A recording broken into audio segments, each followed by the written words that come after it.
note that the Senate approved President Muhammadu Buhari's loan request to the tune of $22.7 billion.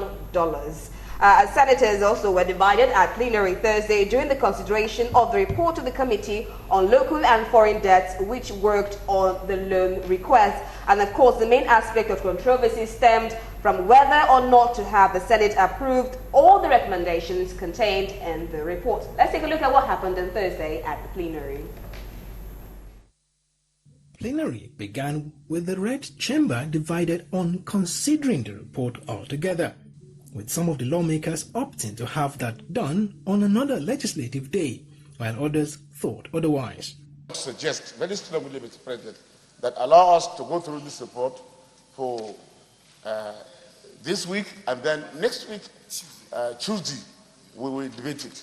I think we will do justice to it, and Nigerians will know that we are serious in dealing with this very weighty issue.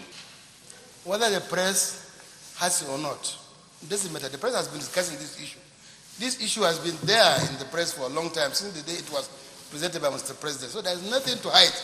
I think we should be transparent enough not to bother ourselves about the press. Let them say what they want to say. That will not stop us from taking the right decision in the interest of this country. So I think I also support the idea that first, the committee should be told to give us, everybody should have a copy of the main report and the summary. And then on Tuesday we can discuss and finalize on this issue. We should endeavor to start a discussion on it, debate it, and go the far we can. If we are not able to take conclusions by today, we can continue with it, the following legislative day. The Senate, however, decided in favor of having the summary of the report presented instead. The committee knows that in respect of the proposed loan for Kaduna, Katsina, and Kogi states, both the Executive Council and the House of Assembly of each of the states have variously passed resolutions approving the request to borrow.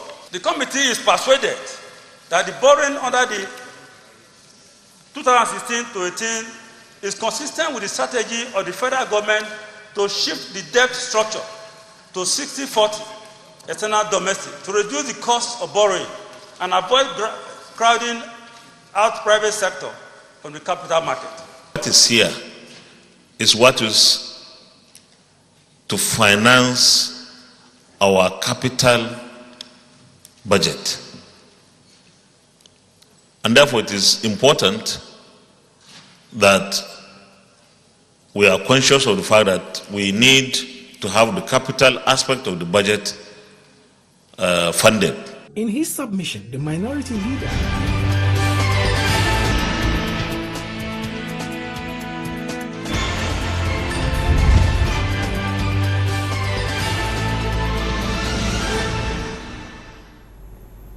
welcome back. You're still on to Editors Forum, exclusive to Galaxy Television, and there we saw proceedings at the plenary where the Senate approved Buhari's $22.7 billion loan. Let me just take a short statistics of what the spending is supposed to be. For road rehabilitation, we have $434.7 million. For the Abuja Rail Transit, we have $1.25 billion. For the East-West Road, we have $800 million allocated to it. Lagos-Kano Railway, we have $5.53 billion allocated to it. For social investments, that is social welfare, we have $500 million. Education for all, $500 million. Electricity project and training, we have $614 million allocated to it. Mambila Power Project, I'm sure we've been hearing about Mambila Power Project there. We have $4.8 billion.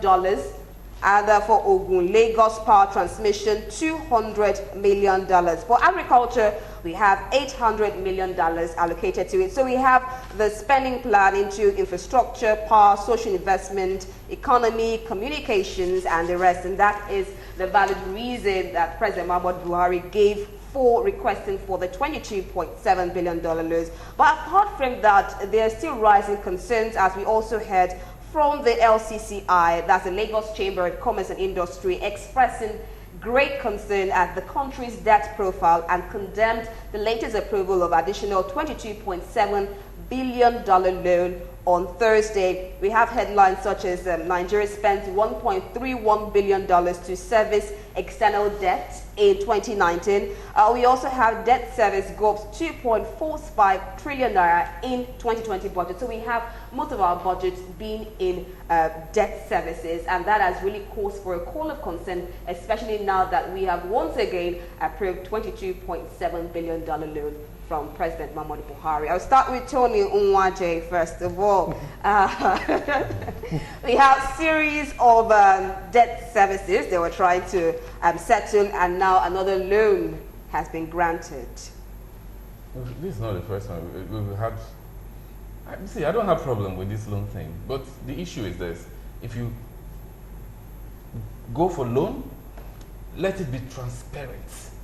Okay. Because it's our commonwealth. This money is being to Nigerians. But when they segment themselves, they feel it's our own, because at the end of the day, this is the last time we're going to hear about that loan. I have no problem with that. If it's tied to a project, I'm happy they are listing those projects. Good. But implementation matters too.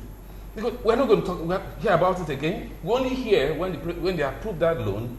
We don't know when the loan comes into the country, when those projects are initiated, when they are completed. We never hear anything again. We're not going to say anybody go commission these things, because before now, we see a president going around the country commissioning projects.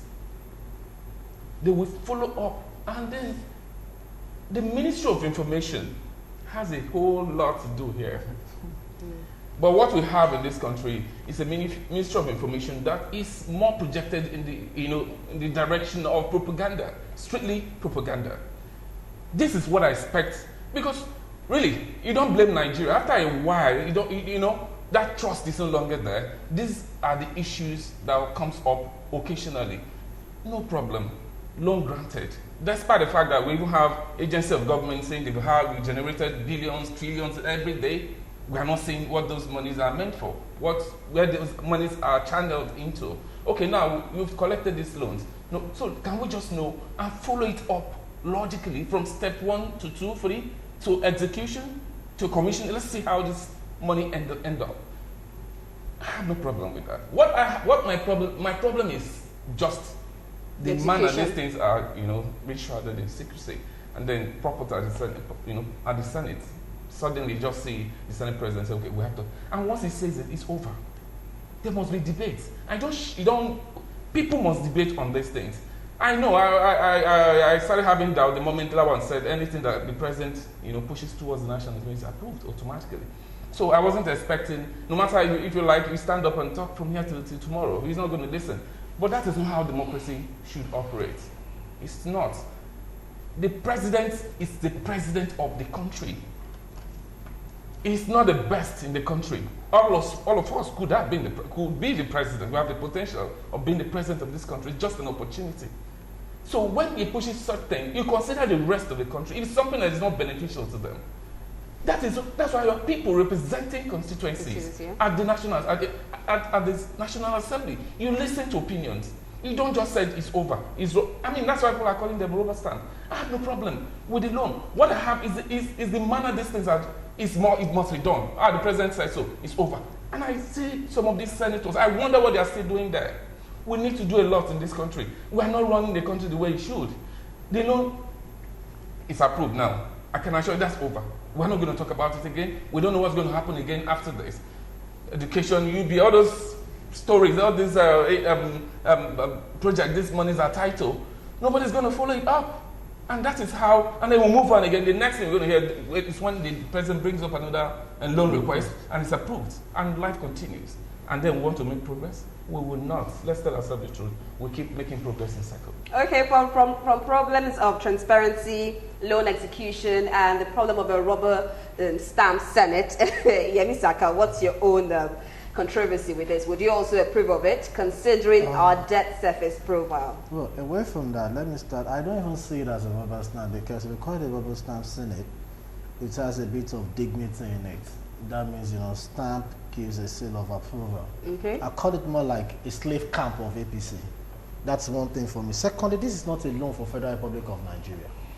This is a loan for some or for parts of Federal Republic of Nigeria. Because you see the breakdown of the loan, I wrote it down here. Northwest is going to get 6.372 billion. South is going to get $4.270 billion.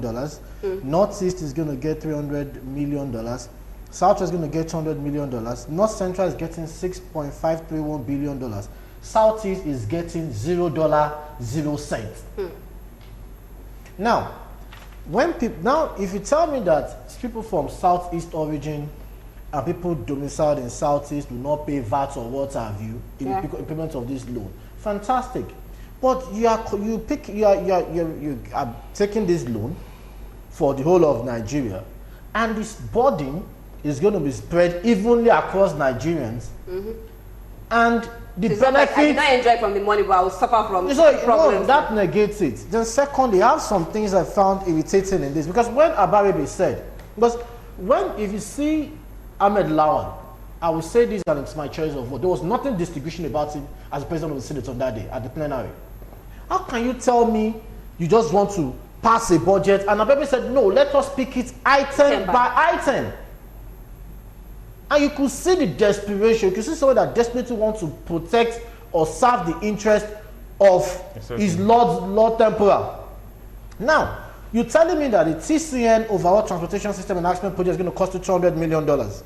And now just the next position is saying national electricity transmission assets will cost you 364. Please, what is TCN? What is Nigeria electricity transmission? Now, you gave us another better education scheme delivery for all, BESDA, $500 million. Please, what are we doing with UBEC? Now, there's another one you said, Agricultural Transformation Agenda Support Project 2, $200 million. And the next thing you have, Staple Crop Processing Zone Project 2, $400 million. Please, is Staple Crop not part of agriculture? As if that is not annoying enough, you now said Regional Disease Surveillance System Enhancement Project in West Africa, $90 million. The same West Africa that you shut your borders out against. Actually, what is our home with West Africa? Have we even enhanced disease control in Nigeria? Then the Abidjan-Lagos Highway Corridor is a study, not even a project, just to do the physical study, will cost us $1.5 million. And it is same as we speak, your borders are still closed. You go further, you find fiscal governance and institution projects, $200 million. Please, what else do we need that CBN cannot do when it comes to our fiscal policy? That we need to borrow $200 million from. And after that, you now come up with institutional policy strengthening and implementation reform, that $3.7 million. And that is you see, you add all these things, and the most hilarious, infuriating one is $500 million for NTA. NTA, what benefit? To get to the standard of CNN. CNN is a private organization. If you sell me C-SPAN, I can believe you. Secondly, $500 million will get you a Predator, the type of drone used that America used in the elimination of the Iran commander Soleimani. The market value is $4.3 million. With $500 million, I can have at least 10 drones in the sky, Nigerian airspace. And without 10 drones, I can end this ongoing business enterprise in Northeast in 2 weeks. See, you see the most painful thing, they might call us prophets of doom. The way these guys are going, we'll bankrupt Nigeria.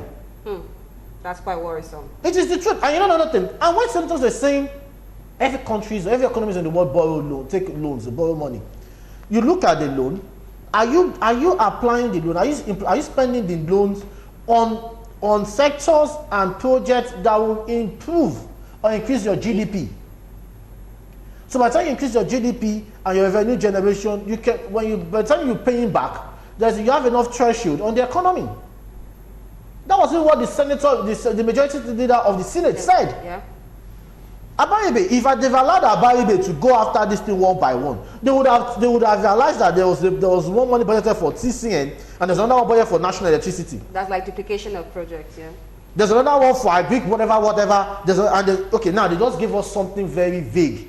Mediums and small scale, whatever enterprise. So vague. How? By the time you now apply with the FOI Act, to now see the breakdown of this implementation of it, they will stonewall. It is not about APC or Muhammadu Buhari. Muhammadu Buhari will go. PDP was there for 16 years. But you see, to some of us that we've just to some people that their kids are small, and some that have never started the business of having kids or having a family, I weep.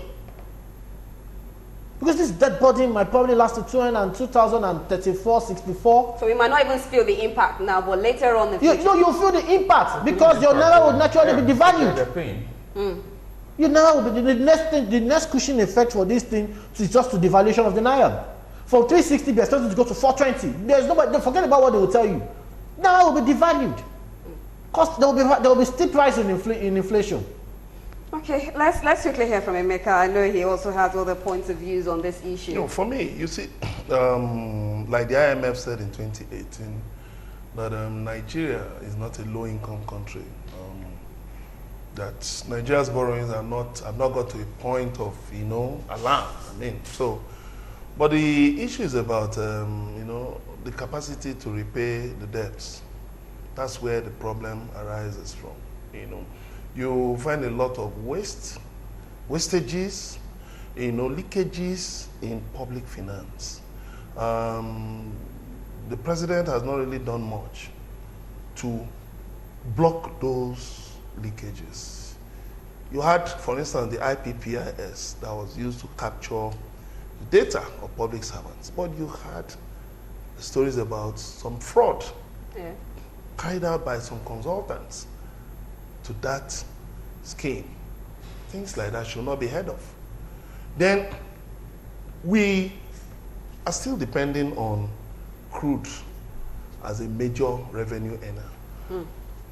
Look at this situation where coronavirus has set in. And then you see production in China has really gone down. Nigerian traders are not going to China. Chinese factories were closed in February. Now it's even sparking fears. Likelihood of a global drug shortage. Drugs for malaria, HIV, AIDS, many of these popular drugs that you know about, that will become scarce over the next few months. That's a major problem. And so, when you look at these things, you now wonder, the IMF has cut Nigeria's growth forecast from 2.5 to 2%. So what it means is that in a time like this, government ought to devise measures, to trim the fat, to make sure that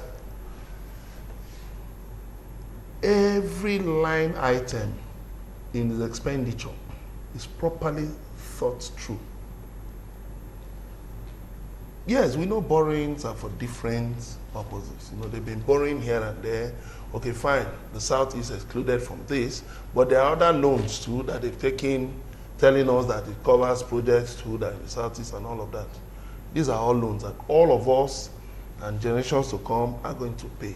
But they're now also telling us that some of the loans are low interest, 1.5%, 2%, and all of that. From the African Development Bank, from the World Bank, from China, but the biggest is from China Exim Bank. And we know what happened before Obasanjo cleared our debts. We know what happened. There were shocking revelations about what Nigerian government officials, the dirty deals Nigerian government officials did with borrowings. Now, understand that there is even an issue concerning the Mambila project, concerning all the contractors on the Mambila project. That is. Who is going to get paid? The initial amount was meant to be $80 million. Now they're going to pay $200 million. What happened? How did it shoot up to $200 million? The same thing happened to the consultancy fee for the partition of Abacha's fund. So, all of these things, like I said on another program yesterday, I said, you see, the issue is not just about the borrowing, the figure. If you break down this loan, please tell us how much is going to consultants. It's huge. Debt servicing currently is at 60% of the budget. So what it means is that it's going to shift to maybe 65 or 70%. Or maximum 72. So how much is going to remain for the nation? We are fighting a war A full-blown war. Forget they call it insurgency to just downplay the severity of the problem. We are fighting a full-blown war in the northeast. And then we are fighting an insurgency which is coming up to a full-blown war in the northwest and the north central. Because we are fighting with Boko Haram and ISWAP in the northeast. In the northwest and north central, we are fighting with Ansaru, another terrorist group. Forget what they tell you, what they call them bandits. It's all a lie. They are not bandits. These are terrorists, full-blown terrorists. Thank God the Inspector General of Police admitted that much some days ago. We are fighting that. And then we have 14 million children out of school. Yeah. What is the plan for them? It's not in this loan request. No, they will tell you education for all. Probably education for all. We've been hearing all that. That's why I said, before Obasanjo said to this, we had all kinds of loans, all kinds of programs, help for all by the year 2000, this and that. So all kinds of things were coming, campaigns, so and so for all by the year 2000. They went borrowed money. This and this for all headline, headings, subheadings, just to loot the economy. It is time for us to wake up and smell the coffee. You see, with independency of this loan, by 2035, Europe is no longer going to allow fossil, cars, powered by fossil fuels. Oh, yeah? So what it means is that our crude, by 2035, who is going to buy it? Right now, the budgetary production, I think, of $57 is even being threatened. Yeah. It sank the other day. It has gone up to $51. But what is going to happen? I wonder that thing that's going to happen that's going to shoot it back to $60, $65, $70. The finance minister has said they are going to look at the budget. You have increased VAT. You have increased this. You have increased that. Where is the money going to come from? And you are not reforming your laws. Look at what Lagos State government did the other day. Just arbitrarily chased investors away from a certain, because government has to have its hand in every pie. Government has to dominate every sector. All these things are going to blow up in our faces one of these days. We must reform our laws. We must reform our public finance methodologies. We must look at every item. And then this issue of consultants. You have a properly structured public sector, civil service, but you still bring in consultants to do one thing or the other. The very thing that you are paying civil servants, you're still paying consultants. That is a big abuse of public sector financing. Redundancy. Which you must look at. To the system.